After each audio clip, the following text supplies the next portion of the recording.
सूरज ढल गया था। दिल्ली में लंबी परछाइयां पड़ रही थीं। शहर धीरे धीरे रात के लिए तैयार हो रहा था। 3 दोस्त राहुल, प्रिया और अमित अपने पसंदीदा कैफे में बैठे थे, गर्मा गर्म चाय पी रहे थे। वे शहर के बाहर एक पुराने खाली हवेली की अफवाहों के बारे में चर्चा कर रहे थे। अरे उस हवेली के बारे में सुना है? लोग कहते हैं भूतियां हैं। भूतिया? बकवास मत करो, वो बस एक पुराना घर है। चलो खुद ही देखते हैं, यूं ही बातें करने से क्या फायदा। प्रिया झिझकी, लेकिन राहुल का उत्साह संक्रामक था। ठीक है, लेकिन अगर हमें एक भी डरावनी आवाज सुनाई दी तो हम वहाँ से चले जाएंगे। उन्हें क्या पता था, उनका रोमांच शुरू होने वाला था। उन्होंने अपनी चाय खत्म की और आधी रात में रवाना हो गए। उनके दिल डर और उत्साह के मिश्रण से तेजी से धड़क रहे थे। उनका गंतव्य पहाड़ी पर रहस्यमय हवेली। हवेली की सड़क अंधेरी और सुनसान थी। दोस्त चुपचाप गाड़ी चला रहे थे। केवल इंजन की आवाज और झींगरों की आवाज सुनाई दे रही थी। जितना आगे वे चले गए, अंधेरा उतना ही घना होता गया। अंततः वे पहाड़ी की चोटी पर पहुंचे। हवेली उनके सामने चांदनी रात में आसमान के नीचे दिखाई दी। यह एक भव्य पुरानी संरचना थी, जिसमें टूटे हुए खंभे और ऊंची बेलें थीं। वाह, ये तो सोच से भी ज्यादा डरावनी है। उन्होंने कार को थोड़ी दूर पर पार्क किया और पैदल ही हवेली की ओर बढ़े। लोहे का गेट चरमराहट के साथ खुला, जैसे उसे दशकों से छुआ न गया हो। राहुल ने लकड़ी का भारी दरवाजा खोला और वे अंदर चले गए। हवा धूल और सड़ांध की गंध से भरी हुई थी। यह भारी, दमनकारी महसूस हुआ, मानो कोई अनदेखी शक्ति उनकी हर हरकत पर नजर रखे हुए हो। अंदर हवेली अंधेरे में डूबी हुई थी। केवल रोशनी चांदनी से आ रही थी, जो गंदी खिड़कियों से छनकर आ रही थी।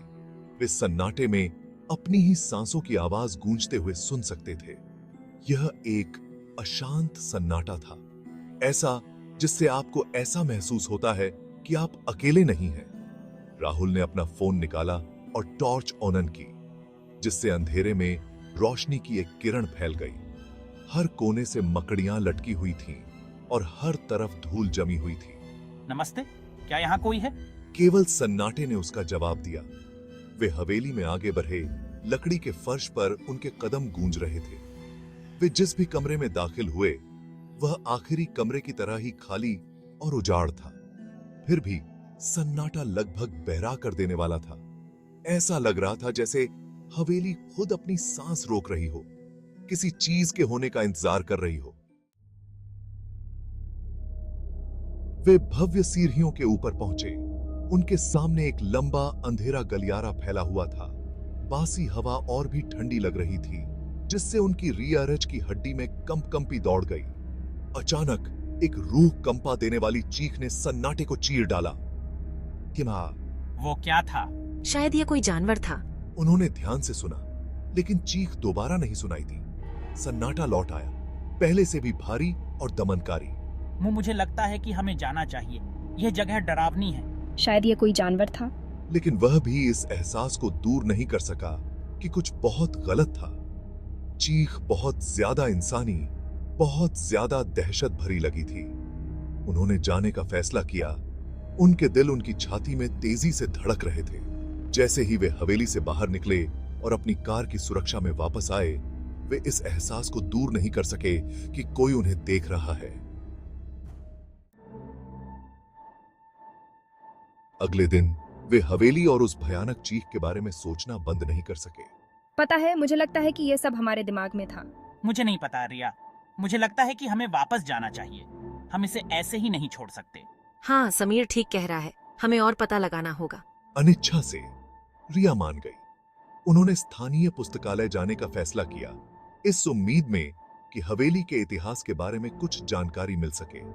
घंटों खोजबीन के बाद रिया को हवेली के पिछले मालिक, एक अमीर महिला जो दशकों पहले रहस्यमय तरीके से गायब हो गई थी, के बारे में एक पुराना अखबार का लेख मिला। लेख में उस महिला की एक तस्वीर भी थी। वह जवान और खूबसूरत थी।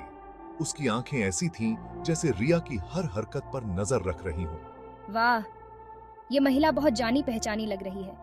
मुझे ऐसा लग रहा है कि मैंने उसे पहले कहीं देखा है, लेकिन मैं याद नहीं कर पा रही हूँ कि कहाँ। रिया की रीढ़ की हड्डी में एक सिहरन दौड़ गई।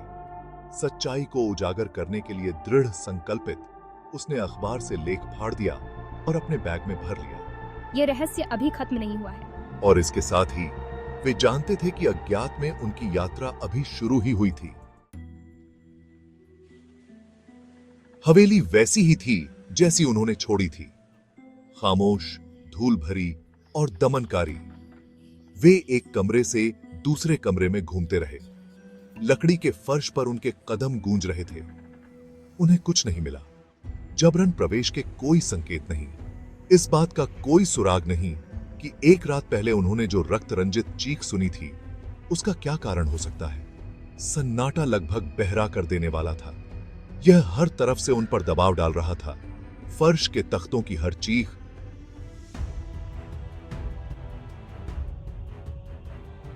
और बाहर के पेड़ों में हवा की सरसराहट को बढ़ा रहा था। अमित ने टॉर्च को स्थानीय रूप से पकड़ रखा था। इसकी किरण उदासी से कट रही थी। राहुल एक भारी लोहे की छड़ उठाए हुए था, जो उसे ट्रंक में मिली थी।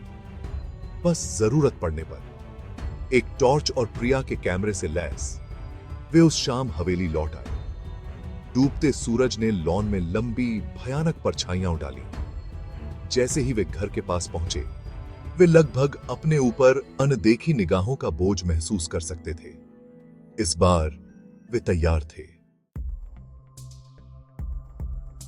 तभी जब उनकी उम्मीद कम होने लगी, तो अमित ऊपर के एक शयन कक्ष में एक ढीले फ्लोरबोर्ड पर ठुस टंबल गया। इसके नीचे उन्हें एक छोटा 6 हिडना दरवाजा मिला। यह क्या है? प्रिया ने फुसफुसाते हुए कहा।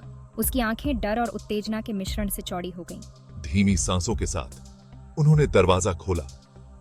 यह जोर से चरमरा गया, हवेली की भयानक खामोशी को तोड़ते हुए। दरवाजे से एक संकरी, धूल भरी सीढ़ी निकली, जो अंधेरे में उतरती थी। सबसे नीचे उन्होंने खुद को एक छोटे, गुप्त कमरे में पाया। कमरे में हवा घनी और भारी थी, जैसे सदियों से बंद थी। अमित की टॉर्च से प्रकाश की एक किरण में धूल के कण नाच रहे थे। कमरा बहुत ही कम साज सज्जा वाला था, जिसमें केवल एक भारी लकड़ी की कुर्सी और दीवार के खिलाफ एक बड़ा अलंकृत दर्पण था।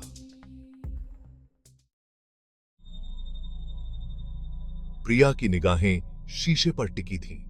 यह पुराना और कलंकित था। इसकी चांदी की परत उम्र के साथ काली हो गई थी। लेकिन जैसे ही उसने इसकी सतह को देखा, उसने अपनी रीढ़ की हड्डी में ठंडक महसूस की। आईने में एक चेहरा दिखाई दे रहा था, एक औरत का चेहरा। यह तस्वीर वाली महिला थी। उसकी आंखें चौड़ी और भयभीत थीं। उसके होंठ चुपचाप हिल रहे थे। प्रिया लगभग उसकी आवाज सुन सकती थी। कब्र के पार से फुसफुसा रही थी। अचानक शीशा चमकने लगा। एक अंधाधुंध रोशनी ने कमरे को भर दिया, जिससे दोस्तों को अपनी आंखों को ढंकना पड़ा। जब प्रकाश फीका पड़ गया, तो आईने में मौजूद महिला चली गई। उसकी जगह एक चमड़े की जिल्द वाली किताब थी। उन्हें हवेली के राज मिल गए थे। अब उन्हें उनका सामना करना था।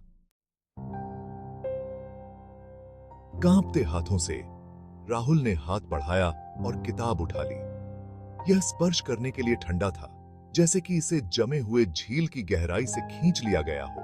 जैसे ही उसकी उंगलियां चमड़े के आवरण के खिलाफ ब्रश हुई, कमरा एक अंधाधुंध रोशनी से भर गया। तस्वीर वाली महिला उनके सामने आ गई। उसका रूप गर्मी की लहर की तरह झिलमिला रहा था।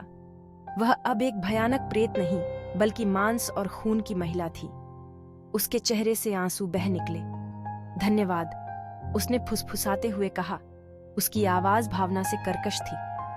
तुमने मुझे मुक्त कर दिया। उसने बताया कि वह सदियों से आईने में फंसी हुई थी। उसकी आत्मा को शांति नहीं मिल पा रही थी। पुस्तक, उसने कहा, अभिशाप को तोड़ने की कुंजी थी। पुस्तक के निर्देशों का पालन करते हुए उन्होंने एक प्राचीन अनुष्ठान किया, जिससे महिला की आत्मा को उसके बंदी गृह से मुक्त कर दिया गया। जैसे ही वह फीकी पड़ गई, हवेली पर शांति का भाव छा गया। दमनकारी माहौल हट गया। उसकी जगह शांति की भावना ने ले ली। पहाड़ी पर स्थित हवेली अब डर और निराशा की जगह नहीं रही। यह मुक्ति का स्थान था, जहां एक बेचैन आत्मा को आखिरकार शांति मिली। और राहुल, प्रिया और अमित के लिए उन्होंने अपने डर का सामना किया था और हमेशा के लिए बदल गए अंधेरे से उभरे थे। हवेली हमेशा उनके दिलों में एक खास जगह बनाए रखेगी। उस रात की याद दिलाती है जब उन्होंने डर का सामना किया और कहानी कहने के लिए जीवित रहे।